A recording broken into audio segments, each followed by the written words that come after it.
La dernière fois,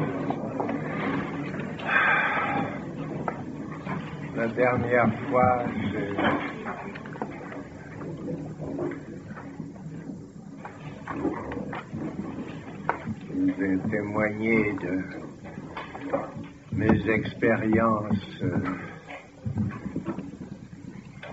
errantes.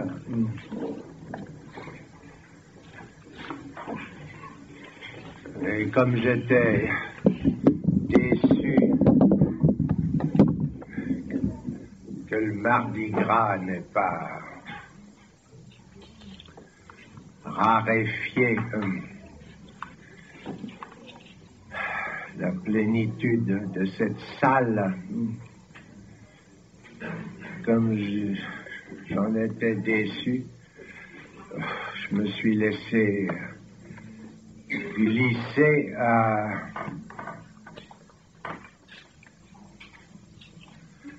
vous raconter ce que je pense.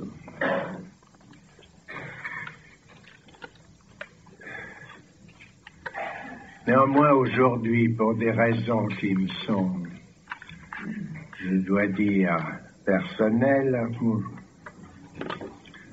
pour la raison que mon travail a été un peu dérangé cette semaine, j'aimerais bien prendre le relais de ce qui me semblait déjà s'imposer, et qui, après tout, je peux le concevoir, demandait un temps. Aujourd'hui, ce temps me semble, je vous le répète, pour de simples raisons personnelles, ce temps pourrait bien venir, du moins je le souhaite, que certains parmi vous me posent des questions auxquelles, je vous le répète, je serais heureux au moins de pouvoir répondre,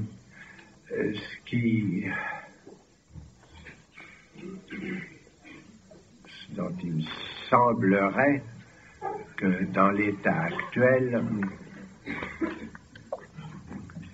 j'ai la réponse.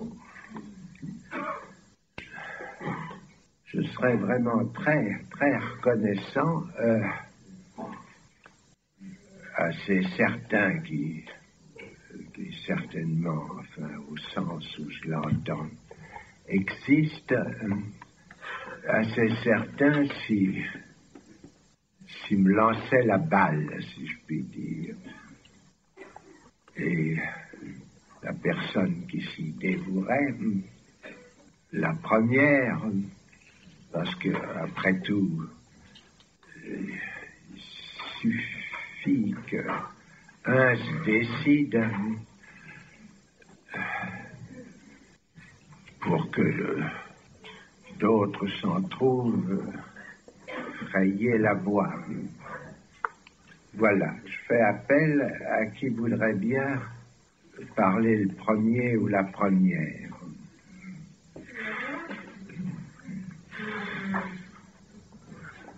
J'aimerais beaucoup.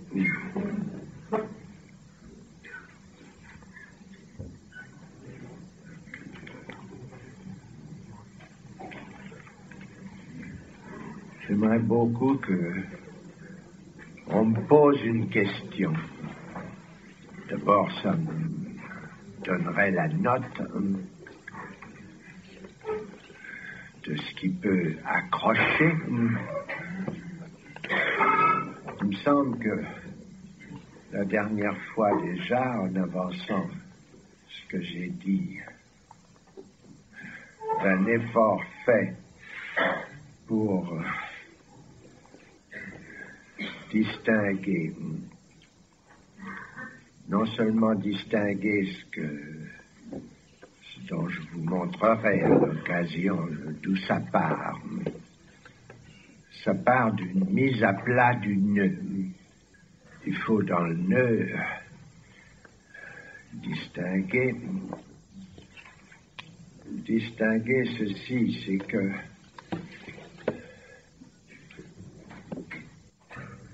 si c'est très difficile d'en faire rentrer la théorie dans la mathématique,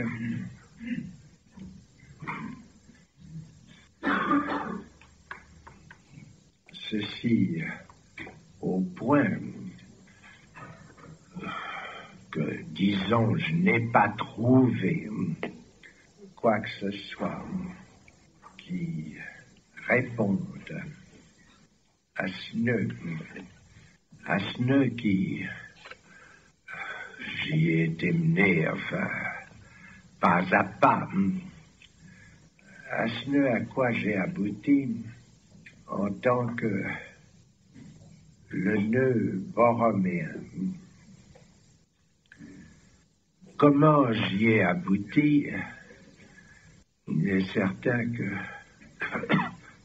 actuellement, enfin 6 mois bien sûr, j'en sais la suite.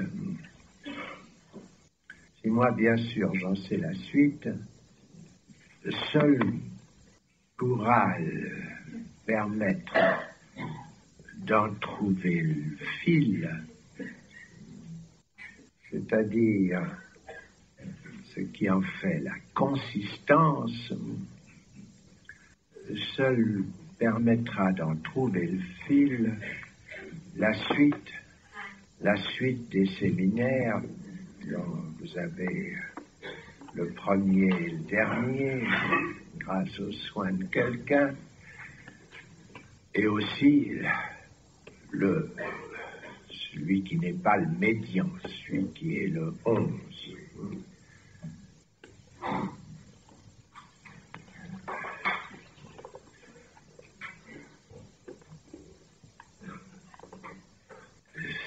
C'est assurément ce qui en donnera ce que je désigne de la consistance. Comment se fait-il que de quelque chose qui, je l'ai évoqué, aurait pu être le départ d'un autre mode de pensée avec rigueur? More geometrico, c'est ce qu'un Spinoza, par exemple, se targuait de filer, de déduire quelque chose selon le mode et le modèle donné par les anciens.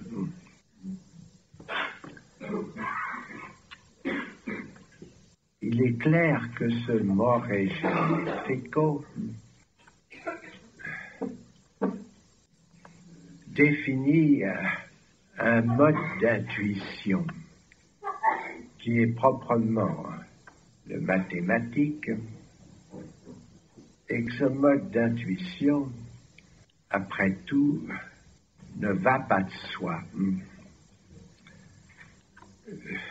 La façon dont le point, la ligne, est en quelque sorte fomentée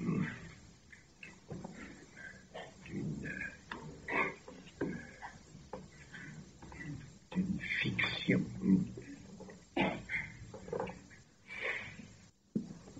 Et aussi bien la surface qui se soutient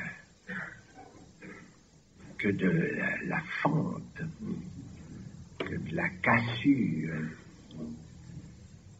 d'une cassure sans doute spécifiée d'être d'être à deux dimensions, mais comme la ligne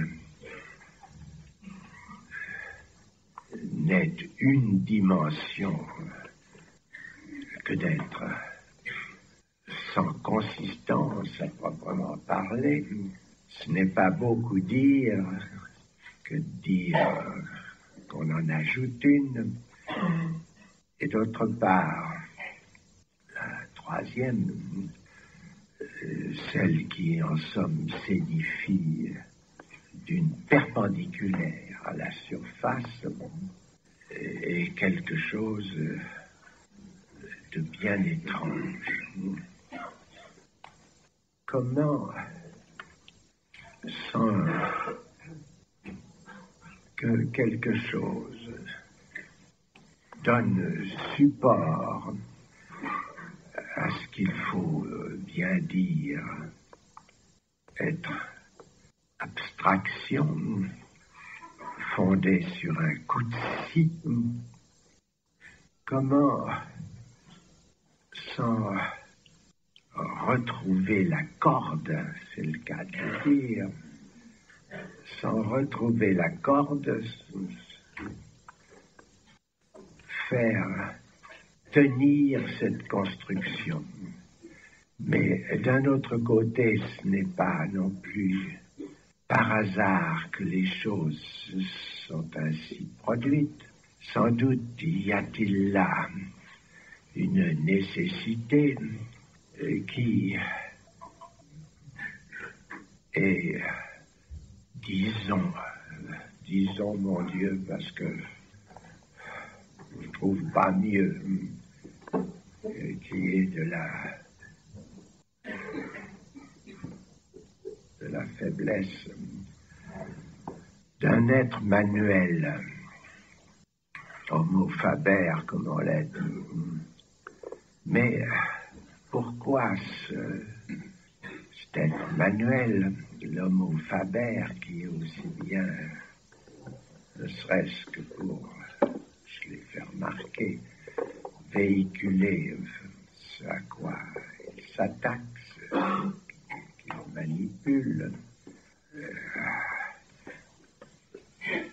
part bien de quelque chose qui a consistance, part de la corde. Quelle nécessité fait que cette corde dans la 10e règle, celle de Descartes que j'ai évoquée, Descartes évoque qu'aussi bien après tout l'art du tisserand, l'art de la tresse, l'art de la fileuse pourrait donner le modèle. Comment se fait-il que les choses s'exténuent à ce point que le fil en devienne inconsistant? Peut-être y a-t-il là quelque chose qui est en rapport avec un refoulement. Avant de s'avancer jusqu'à dire que se refouler, c'est le primordial, c'est l'Urverdrängt, c'est ce que Freud nous désigne comme l'inaccessible de l'inconscient.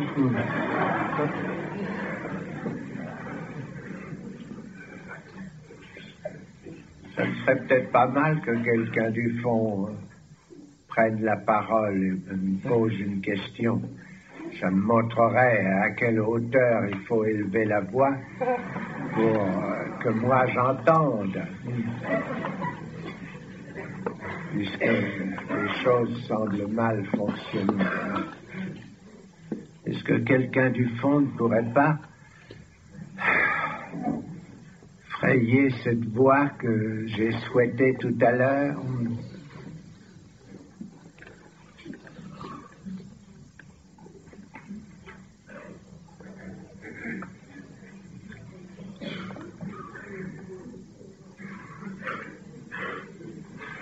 faut partir de ceci, ça,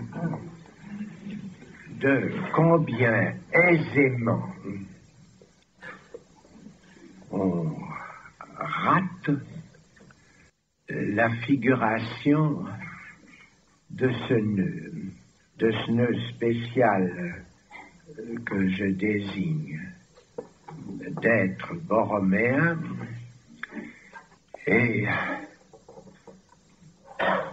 qui a cette propriété singulière qu'il suffit de rompre quelque chose qui pourtant s'y figure simplement, à savoir d'un tort,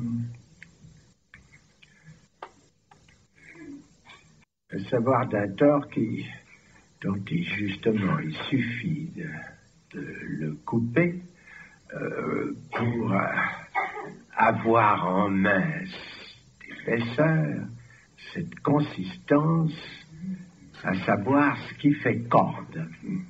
C'est bien pourquoi, interrogeant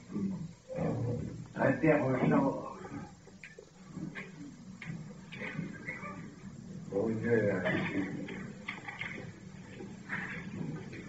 dessinable et de fait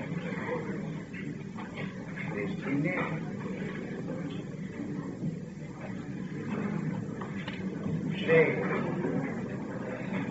j'ai marqué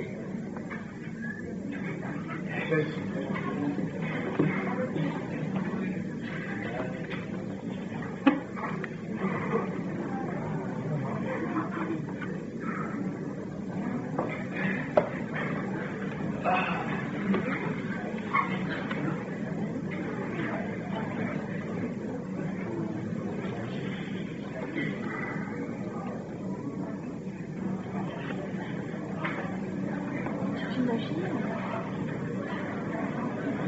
Il n'était pas moins dessinable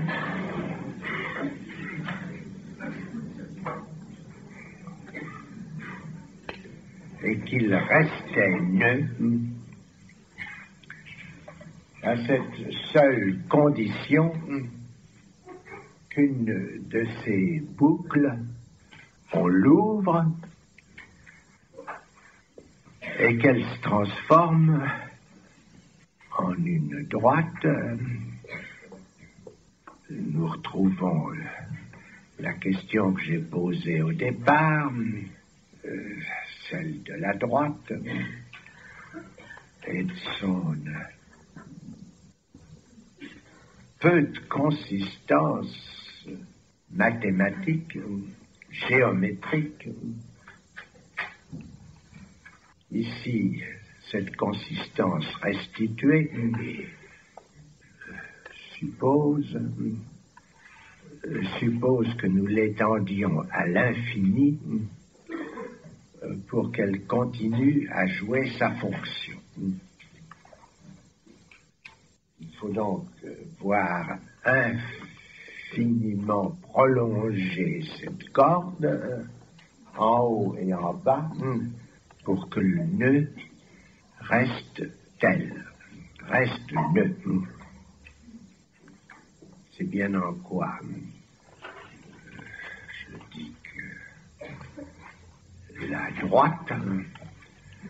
droite sur quoi en somme prend appui cette corde dans son état présent, la droite n'est guère consistante, et c'est bien là-dessus d'ailleurs que la géométrie a, si l'on peut dire, glissé, soit à partir du moment où cette droite infinie, on en a dans une géométrie dite sphérique, restituer l'infini en faisant un nouveau rond,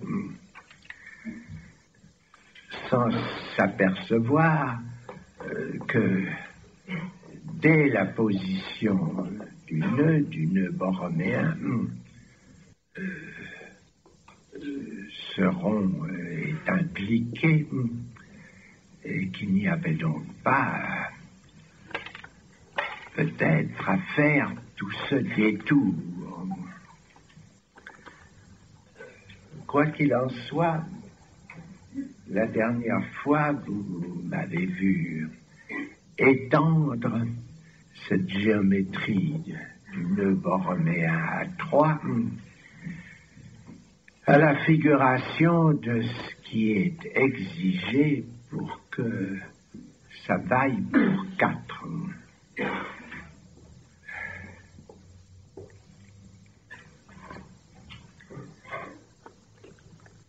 C'était vous donner l'expérience de la difficulté de ce que j'ai appelé le nœud mental. Mais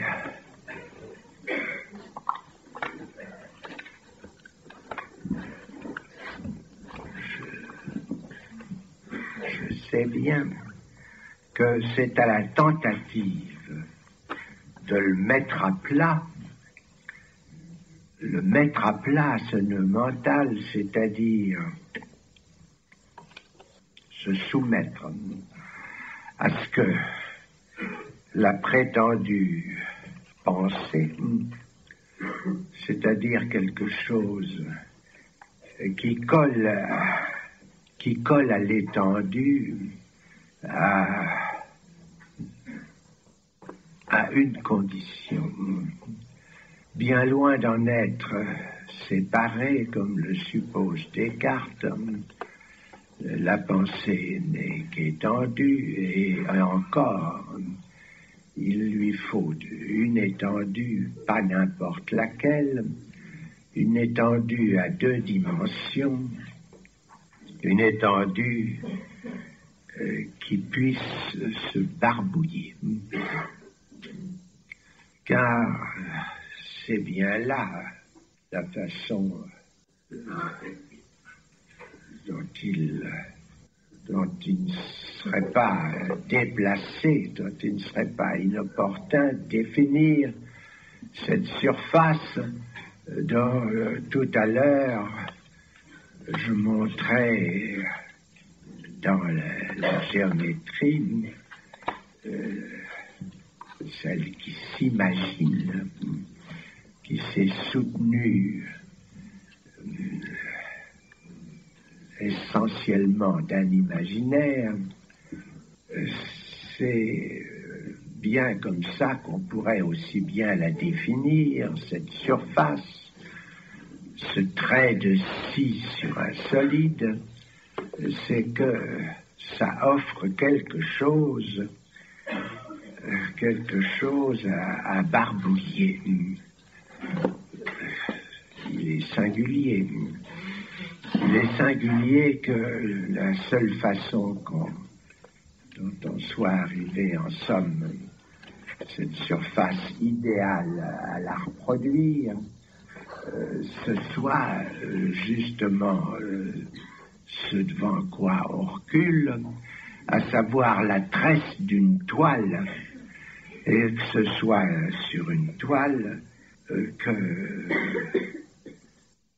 le peintre est en somme à barbouiller, puisque c'est trop ce qu'il trouve à faire pour dompter le regard, comme je l'ai exprimé dans un temps, ce qu'il en est de la fonction du peintre. Et que ici aussi, c'est sur quelque chose qui est de spécifié, que le tableau noir, que je me trouve forcément mettre à plat ce que j'ai à vous communiquer du nœud. C'est bien là qu'en effet se sent d'une façon particulière. Ce sens-ci, c'est que ce nœud que je vous ai d'autre part figuré grâce à votre imagination perspective, à savoir comment ça tient le nœud borroméen à 3, comment c'est fait. C'est fait de 2 nœuds qui sont indépendants l'un de l'autre, et il s'agit de savoir par où passe le 3e pour que ça fasse nœud. Je vous ai posé la même question concernant ce qu'il faut pour que ça fasse nœud, même si au départ, nous laissons les 3 rondes ficelles du premier problème, nous les laissons indépendants. Nous les laissons indépendants. Et je vous ai figuré, en le mettant à plat également, quoique d'une façon qui emportait la perspective, en vous figurant ce qu'il en est de ce qui se passe pour 3 mots que j'ai dessinés indépendants,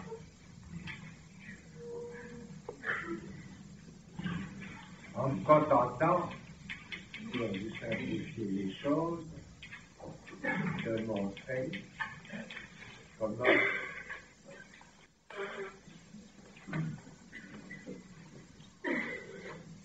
il faut les tracer pour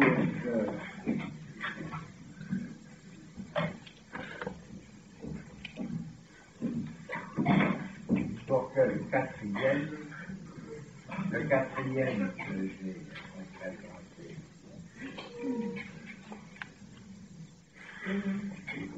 un peu différemment de la façon dont je le fais maintenant.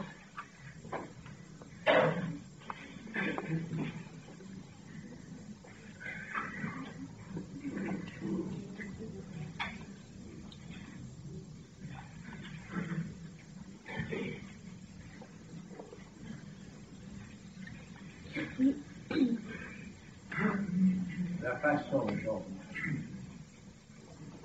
je le fais maintenant,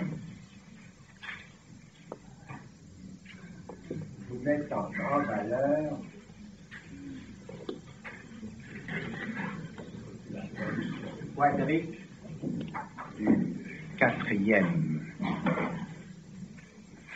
du quatrième rond de ficelle, mais quand j'ai voulu le mettre à plat d'une façon qui reproduise en la modifiant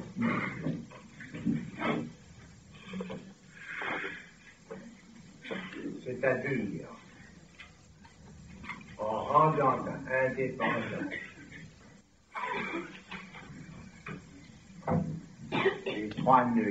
les 3 rondes ficelles de départ, je me suis trouvé faire une erreur. Et cette erreur, je puis dire qu'il s'agissait plutôt d'un ratage lié à ceci, que en étant là de souvenir des trucs que je m'étais donné à moi-même pour correctement figurer ce qui résulte de la mise à plat, d'une mise à plat modelée sur celle du nœud à 3, j'ai raté, si je puis dire, j'ai raté exprès par lassitude, et aussi bien pour vous donner, mon Dieu, l'exemple du peu de naturel avec lequel ces choses fonctionnent, à savoir la représentation du nœud. Voici donc, pour en prendre le truc mental, la façon dont ceci se fait. Si du supérieur à l'inférieur, vous notez par 1, 2, 3, ce qui, bien sûr, n'a rien à faire avec un supérieur ni un inférieur, puisqu'aussi bien il suffirait de les retourner pour que le problème se renouvelle. Voici comment il convient de procéder. Là, je le savais, mais justement, c'est à négliger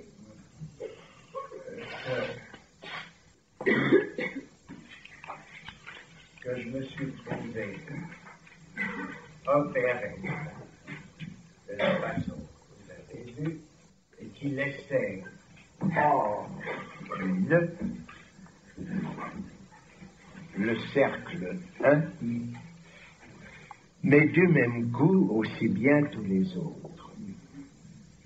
Il convient de partir de ce qui est 3 cercles mis à plat de cette façon, et le 3 hors du 1, et de finir par le 3 dans le 2.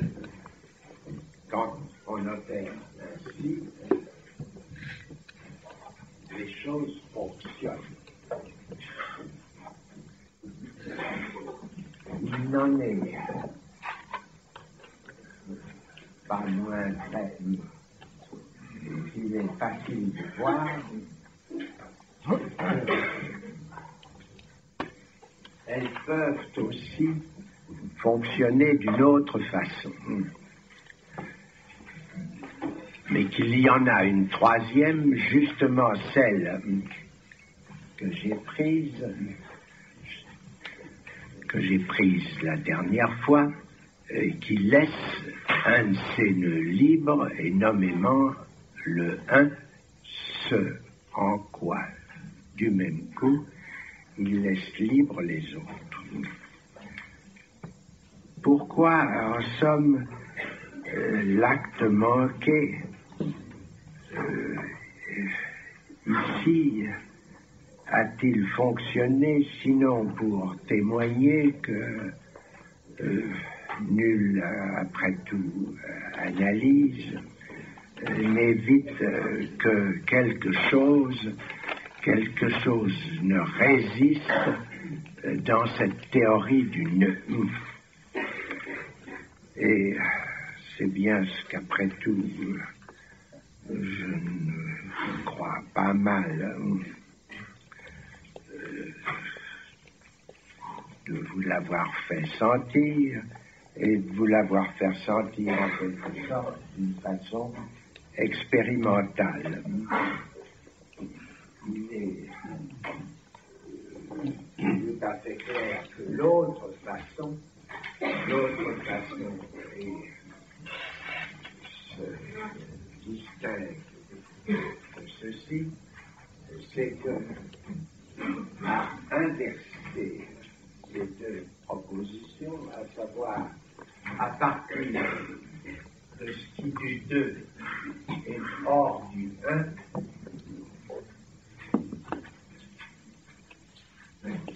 mais ce que je fais là n'a pas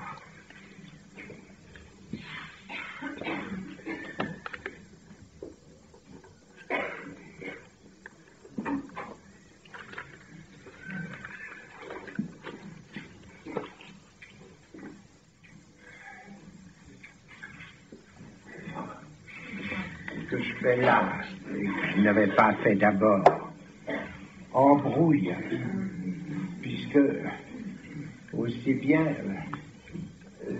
c'est vous figurez les choses d'une façon faite, les deux rondes ficelles roses ont l'air de se recroiser. Annulez simplement ces 4 points et vous verrez que dans chaque cas, les deux façons de procéder conviennent bien. En quoi conviennent-elles bien?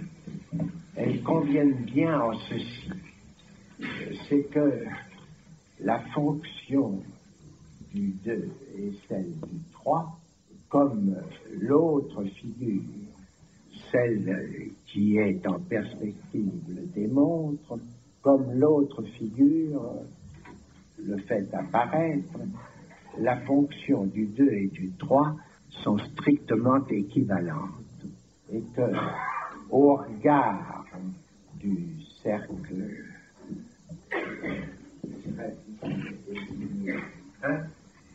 ces deux autres s'équivalent strictement. À savoir que pour ce qui est de la façon dont le rond rose les contourne, le mode est le même si nous adoptons cette figuration. Que dire? Que dire sinon que ce que la figure centrale met en évidence, c'est que la droite infinie qui s'y figure, la droite dite infinie, mais dont j'ai fait remarquer à l'occasion ce que ça suppose, à savoir, à proprement parler, l'impossible, que cette droite infinie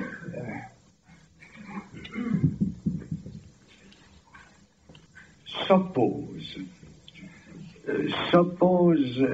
du fait de sa rupture, et cette rupture, comment ne pas la considérer comme affine à quelque chose qui est bien l'essentiel du nœud. Cette droite s'oppose à ce qui fait rond, comme ce que j'ai appelé la consistance, a d'autre part quelque chose sur quoi je n'ai pas appuyé la dernière fois et qui est bien ce qui fait l'essentiel de ce que nous appelons un rond, et nommément un rond de ficelle, c'est-à-dire le trou qu'il y a au milieu. D'où l'interrogation que j'ai posée la dernière fois, de savoir s'il n'y avait pas correspondance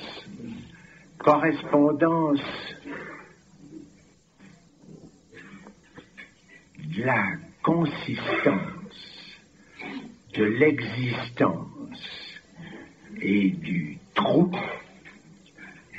à chacun même des termes que j'avance comme imaginaire, symbolique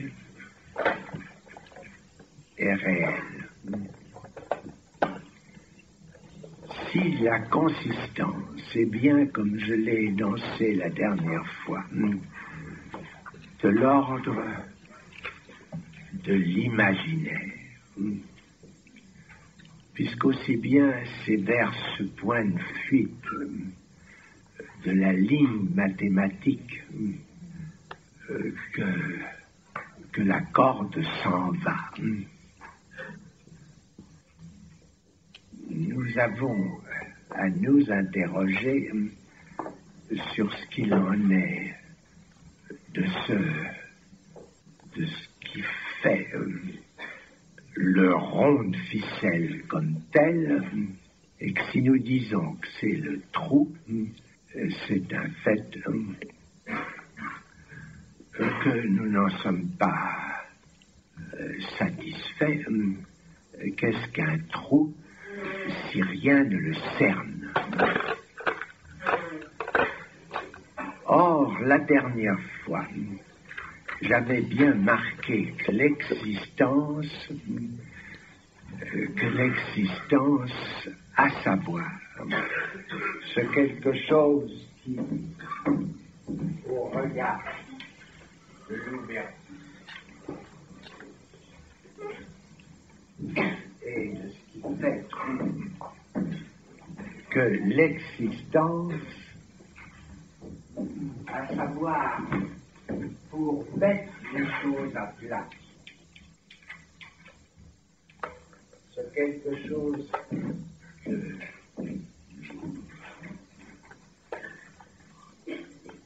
devons, dans la mise à plat, figurer que l'existence appartient à ce champ qui est, si je puis dire, supposé par la rupture elle-même, et que c'est par là, c'est là-dedans, dans là,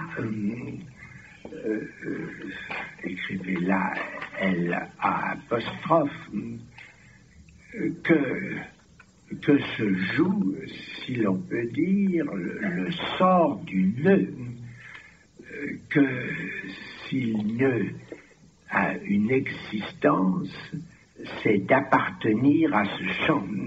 Et c'est bien en ceci que j'énonçais que l'existence est au regard de cette correspondance de l'ordre du réel, que l'existence du nœud est réelle à tel point que j'ai pu avancer que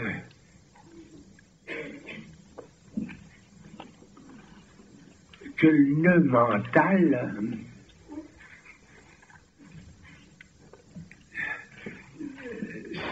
ça existe, que le mince se le figure ou pas, puisque ce que nous voyons, c'est que il en est encore à explorer cette existence du nœud, et à l'explorer non sans peine, puisque il n'y a pas, à ma connaissance, quoi que ce soit, sauf à apprendre à le constituer,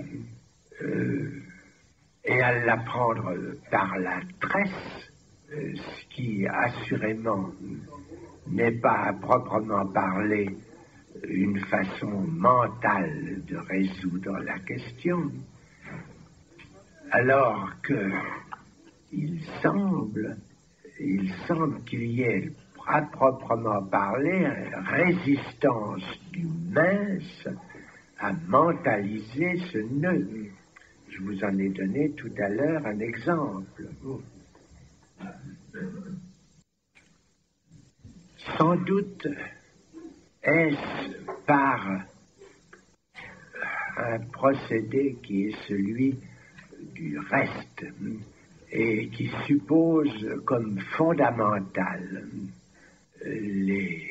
l'ordre explorer à partir de mon expérience, explorer de l'expérience à proprement parler analytique, dont j'ai dit qu'elle m'a conduit à cette trinité infernale, appelons-la par son nom, cette trinité infernale du symbolique, de l'imaginaire et du réel. Je ne pense pas ici jouer d'une corde qui ne soit pas freudienne, si flectere si nequeo superos, écrit en tête la Traumdeutung, le cher Freud, acqueronta movemo. Et c'est sans doute là que prend illustration, enfin, ce que j'ai appelé la vérité d'une certaine religion pour laquelle je mettais en valeur que ce n'est pas tout à fait au hasard qu'elle arrive à une notion divine qui soit d'une trinité, ceci contrairement à la tradition sur laquelle elle-même se branche. Je ne vous dis pas, comme je me suis laissé aller à en faire confidence, à un auditoire qui n'était autre, si mon souvenir est bon, que celui, je crois, d'Angleterre, à moins que ce ne soit celui de Strasbourg, qu'importe d'ailleurs. Je n'ai pas été jusqu'à faire cette confidence que le désir de l'homme, ce qui est pourtant tangible, c'est l'enfer. L'enfer, très précisément, ceci, que c'est l'enfer qui lui manque. Et avec cette conséquence, que c'est à quoi il aspire, et nous en avons le témoignage, dans la névrose, qui est très exactement ceci, c'est que le névrosé, c'est quelqu'un mais qui n'arrive pas à ce qui pour lui est le mirage, où il se trouverait à se satisfaire, c'est à savoir une perversion, qu'une névrose, c'est une perversion ratée.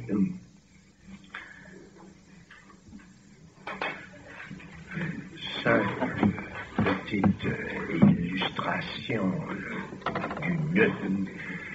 du nœud, et ce pourquoi c'est au nœud que j'arrive pour essayer de soutenir, si je puis dire, ce qui se produit, et dont votre nombre est le témoignage, à savoir quelque intérêt. C'est bien parce que vous êtes beaucoup plus intéressé, enfin, vous le supposez chacun, dans cette nodalisation de l'imaginaire, du symbolique et du réel, que vous êtes là, ce me semble, car aussi bien pourquoi prendriez-vous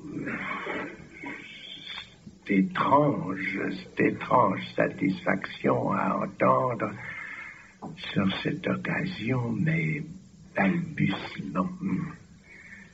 Car aussi bien c'est ce à quoi aujourd'hui il faut me résoudre, c'est à savoir que je ne peux que frayer ce que ceci comporte comme conséquence.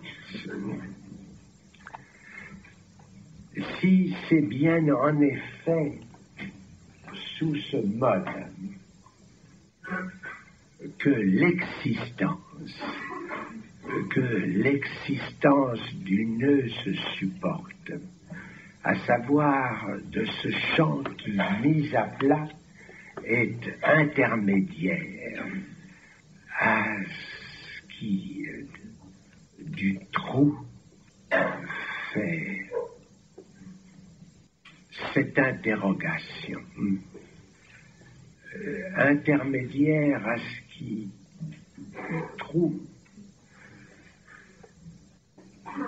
fait corps, alors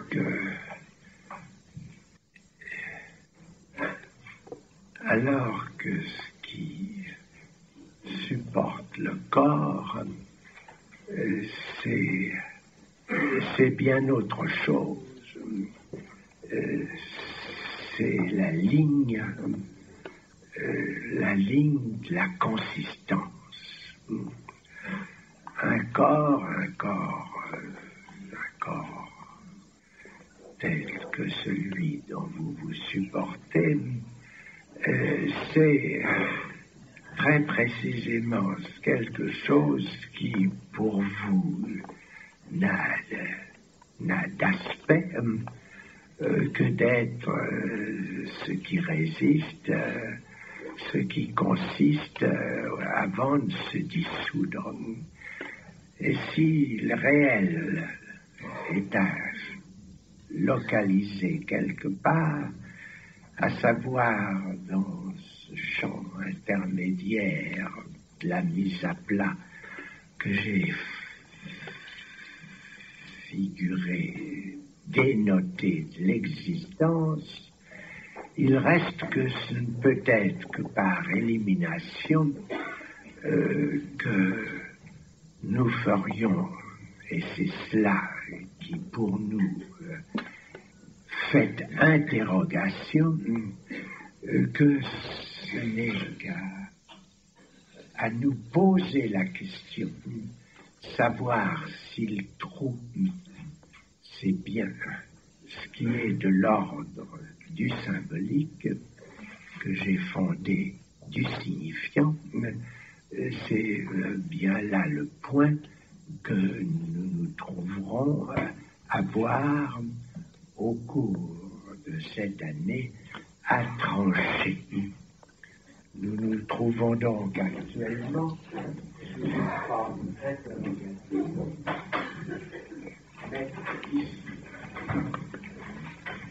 le trou avec un point d'interrogation, pas autre chose. En question symbolique, alors, ici, le réel, que l'existence, que la consistance est ici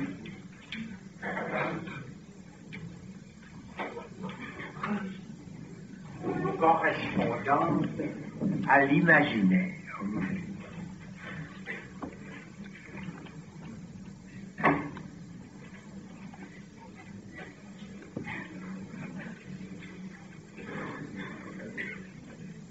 Vous voulez effacer la chose de gauche, là, ça déjà. Le gauche, rien que le gauche.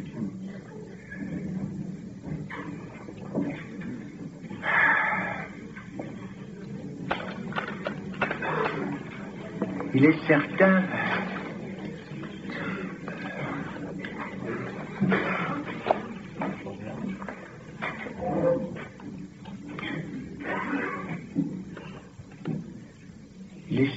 que ces catégories ne sont pas aisément maniables. Elles ont pour elles pourtant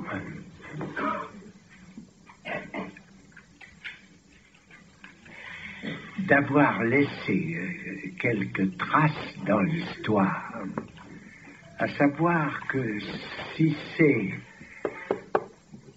au bout du compte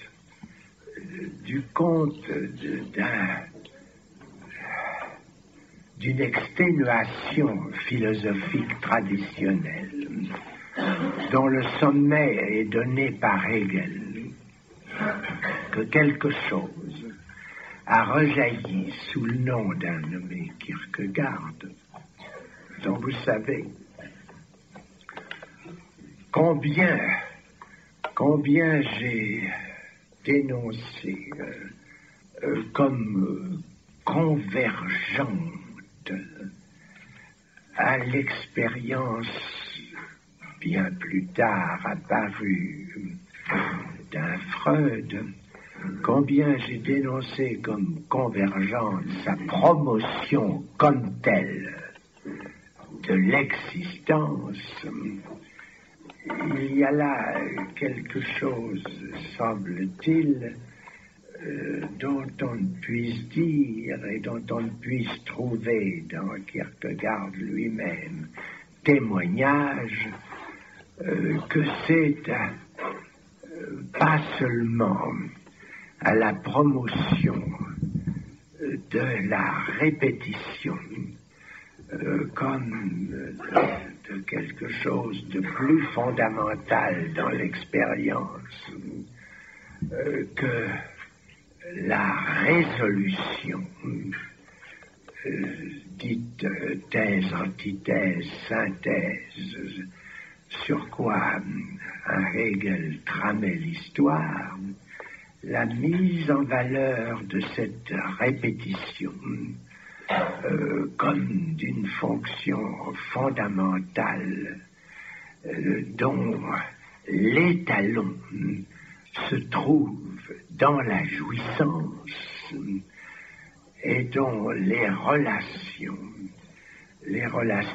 vécues par le Kierkegaard en question sont celles d'un nœud sans doute jamais avoué, mais qui est celui de son père à la faute, à savoir l'introduction non pas de son expérience, mais de l'expérience de celui qui se trouve par rapport à lui occuper la place du père, que cette place du père du même coup ne devienne problématique, à savoir que, chose singulière pour une tradition qui manipulait le Abba à tort et à travers, que ce soit à cette date et à cette date seulement que se promeuvent en même temps l'existence comme telle, qui sans doute n'a pas le même accent que celui que j'y mets à la fragmenter d'un tiret, que ce soit à cette époque que l'existence émerge, si je puis dire, émerge pour moi, j'en fasse quelque chose qui s'écrit autrement, et que ce soit là, qui soit touchable, tangible, dans quelque chose qui se définisse du nœud.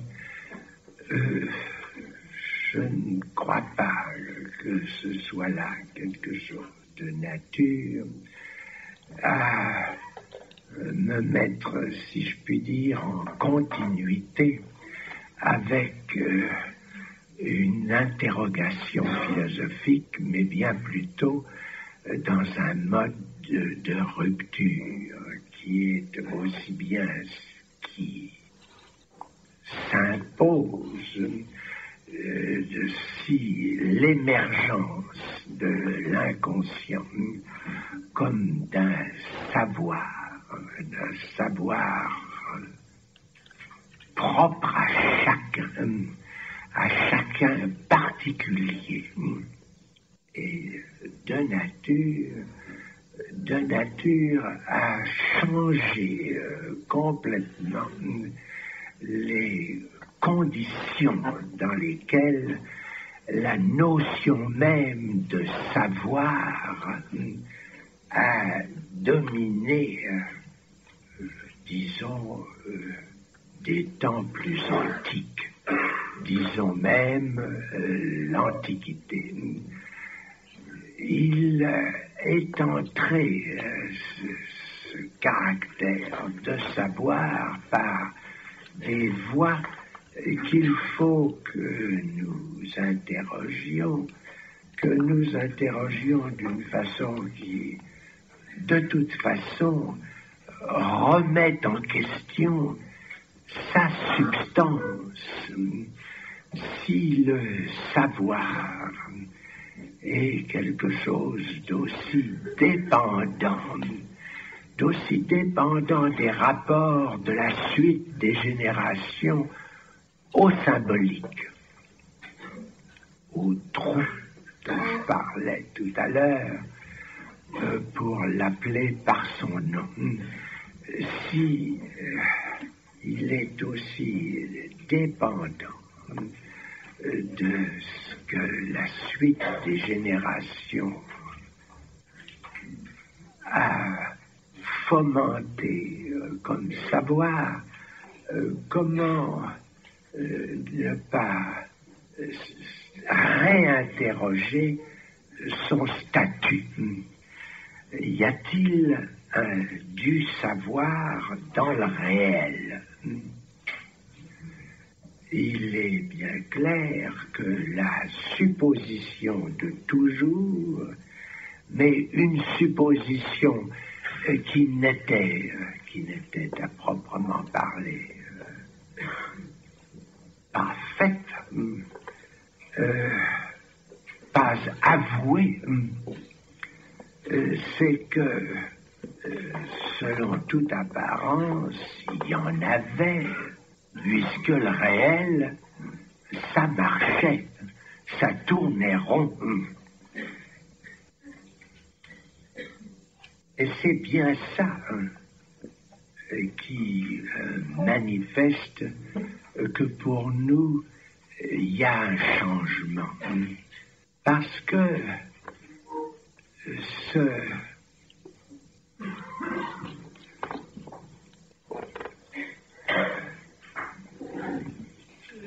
dans le réel, nous y touchons un savoir sous une toute autre forme. C'est nommément, pour reprendre ici l'instruction,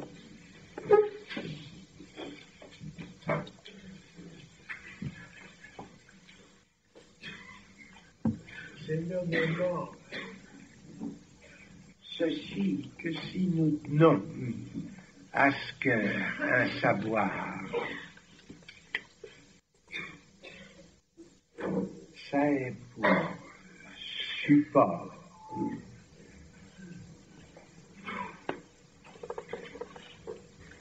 non pas, je ne dis pas le trou, la consistance du symbolique,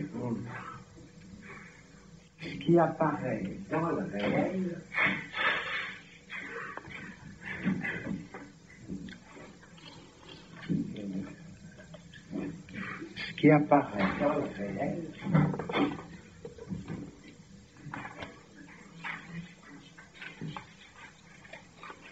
c'est à proprement parler ceci. Parce que peut-être vous souvenez-vous que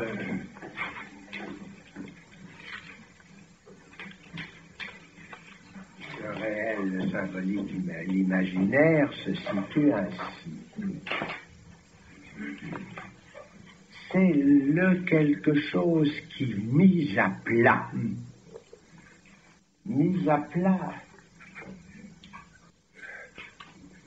parce que nous pensons, qui, mis à plat, apparaît dans le réel, à savoir à l'intérieur domaine que la consistance du rond de ficelle permet seule de définir, qui se présente non pas comme le savoir immanent au réel qu'il n'y a aucune façon de résoudre, sinon à déjà l'y mettre sous la forme du nous, sous la forme de quelque chose que le réel saurait ce qu'il a à faire. Et quand ce n'est pas le nous, eh bien c'est la toute-puissance et la sagesse de Dieu. Ce n'est pas à revenir sur le fait que vous savez parce que je vous l'ai serriné, à savoir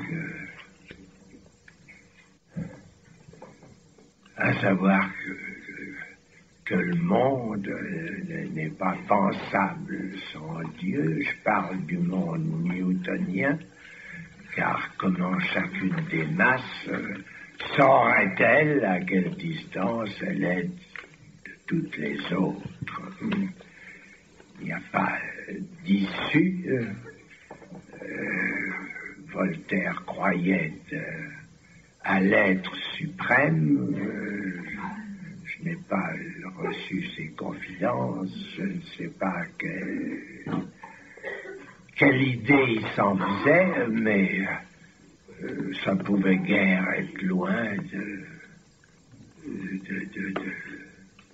de l'idée de la toute science.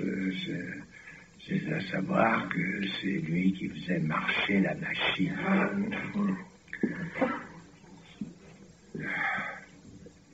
La vieille histoire du savoir dans le réel, on sait que c'est ce qui a, mon Dieu, soutenu, enfin, toutes ces vieilles métaphores, enfin, n'est-ce pas? Ces vieilles métaphores, en fin de compte, il faut bien le dire. Aristote était populiste, enfin, n'est-ce pas? C'est l'artisan qui lui donne le modèle pour toutes ses causes. Sa cause finale, si je puis m'exprimer ainsi, sa cause formelle, sa cause à tour de bras, sa cause même matérielle, et ça n'en est que plus désespérant. Enfin, il est certain que au niveau de la cause physique, de ce qui est inscrit par lui dans sa physique, enfin, toute la superbe, n'est-ce pas, du nous présent au monde se réduit à ce que j'ai qualifié d'artisanal et qui fait que ça a été accueilli les bras ouverts partout où c'est la métaphore du potier qui prime et où c'est une main divine qui a fait le pot. Comment continue-t-il à tourner pourtant tout seul? C'est bien là justement la question, et la question sur laquelle les raffinements de savoir s'il continue de s'en occuper, à savoir de le faire tourner, ou s'il le laisse tourner tout seul après l'avoir éjecté, est véritablement secondaire. Mais toute la question du savoir est à reprendre seulement à partir de ceci, qu'un savoir n'est supposé que d'une relation au symbolique, c'est-à-dire à quelque chose qui s'incarne d'un matériel comme signifiant, ce qui n'est pas à soi tout seul poser une mince question. Car qu'est-ce qu'un matériel signifiant? Nous n'en avons que la pointe du museau chez Aristote, au niveau où il parle du stoikeion, mais il est certain que l'idée même de matière n'est strictement pensable qu'issue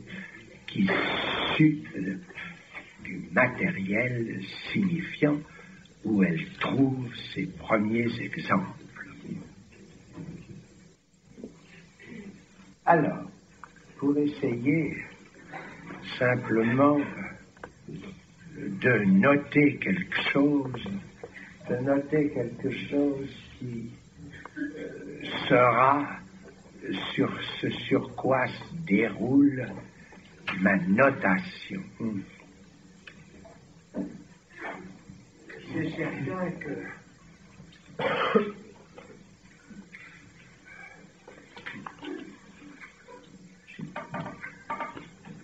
c'est d'une expérience de la figuration du symptôme comme reflétant dans le réel le fait qu'il y a quelque chose qui ne marche pas. Et où? Pas dans le réel, bien sûr, dans le champ du réel. Ce quelque chose qui ne marche pas tient. Tient à quoi? Tient qu'à ce que je supporte dans mon langage du par-l'être, de ce qui n'est que par-l'être. Parce que s'il ne parlait pas, il n'aurait pas de mot être. Et qu'à ce par-l'être, il y a un champ connexe au trou que je figurerai ici. Moi, pardon, je ne tiens pas spécialement à ce que les figures soient élégantes ni symétriques.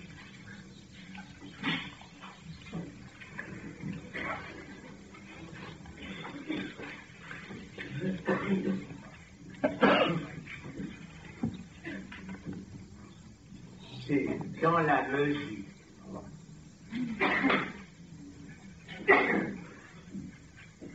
où il y a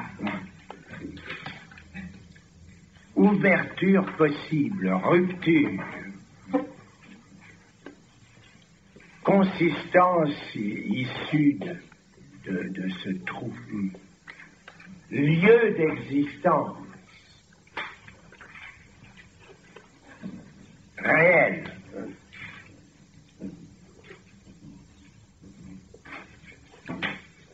De l'inconscient est là.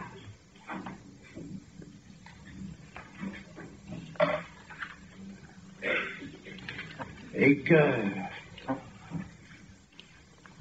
ce qu'ici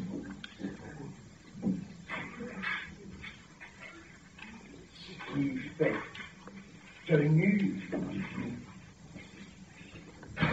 passant derrière le trou du réel, derrière sur cette figure, car si vous la retournez, c'est devant, qu'il y a cohérence, qu'il y a consistance entre le symptôme et l'inconscient. À ceci près que le symptôme n'est pas définissable autrement que par la façon dont chacun jouit de l'inconscient en tant que l'inconscient le détermine. Chercher l'origine de la notion de symptôme, qui n'est pas du tout à chercher dans Hippocrate, qui est à chercher dans Marx, qui est le premier dans la liaison qu'il fait entre le capitalisme et quoi? Et quoi? Le bon vieux temps.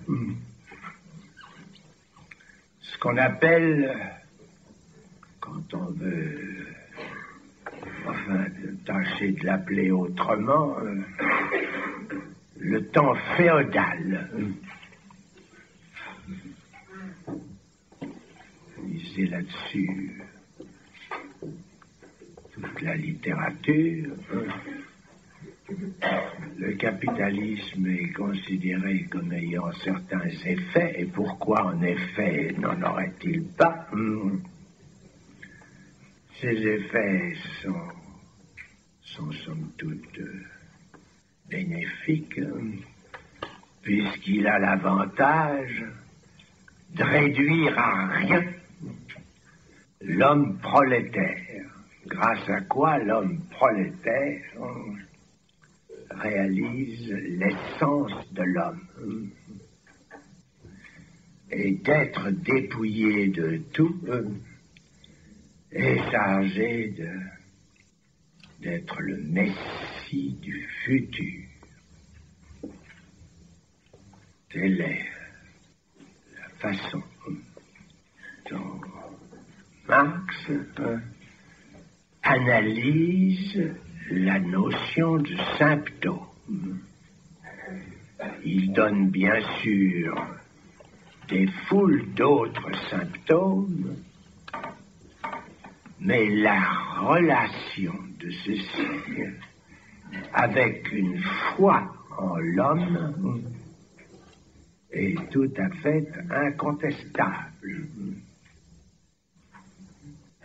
Si nous faisons de l'homme non plus quoi que ce soit qui véhicule un futur idéal, mais si nous le déterminons de la particularité dans chaque cas, son inconscient, et de la façon dont il en jouit, le symptôme reste à la même place où l'a mis Marx, mais il prend un autre sens. Il n'est pas un symptôme social, il est un symptôme particulier. Sans doute, ces symptômes particuliers ont-ils des types, et le symptôme de l'obsessionnel n'est pas le symptôme de l'hystérique. C'est très précisément ce que j'essaierai de faire porter pour vous dans la suite. Pour l'obsessionnel, pourtant, je le note tout de suite.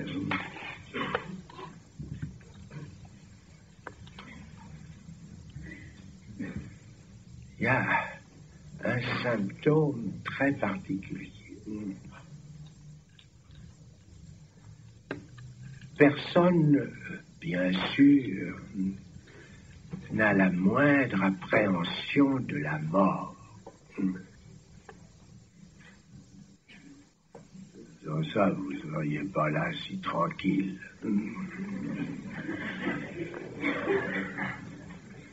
Pour l'obsessionnel, la mort est un acte manqué. C'est pas si bête, car la mort n'est abordable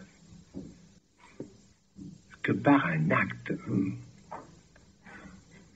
Encore, pour qu'il soit réussi,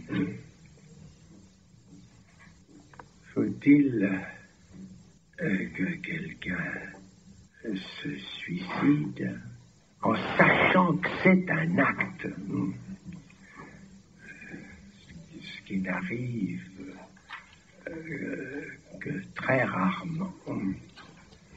Encore que c'était fort répandu à une certaine époque. À l'époque où la philosophie avait une certaine portée. Une portée autre que de soutenir l'édifice social. Il y a eu quelques personnes qui sont arrivées à se grouper en école d'une façon qui avait des conséquences. Mais il est bien singulier et bien de nature aussi à nous faire suspecter l'authenticité de l'engagement dans les dites écoles, qui n'a pas du tout besoin d'avoir atteint une sagesse quelconque, qu'il suffise d'être un bon obsessionnel pour savoir de sources certaines que la mort est un acte manqué. Non pas, bien sûr, que ça ne suppose que je ne donne là quelque développement, mais je m'en tiendrai là pour aujourd'hui, puisqu'aussi bien je n'ai même pas pu, comme il fallait s'y attendre, aborder l'os de ce que je voulais vous dire, à savoir si à force de dire que la femme n'existe pas, comme quelqu'un me l'a objecté, je ne la faisais pas exister. N'en croyez rien, ce sera la chose que j'aborderai la prochaine fois. Je pense pouvoir soutenir que c'est à l'état d'une,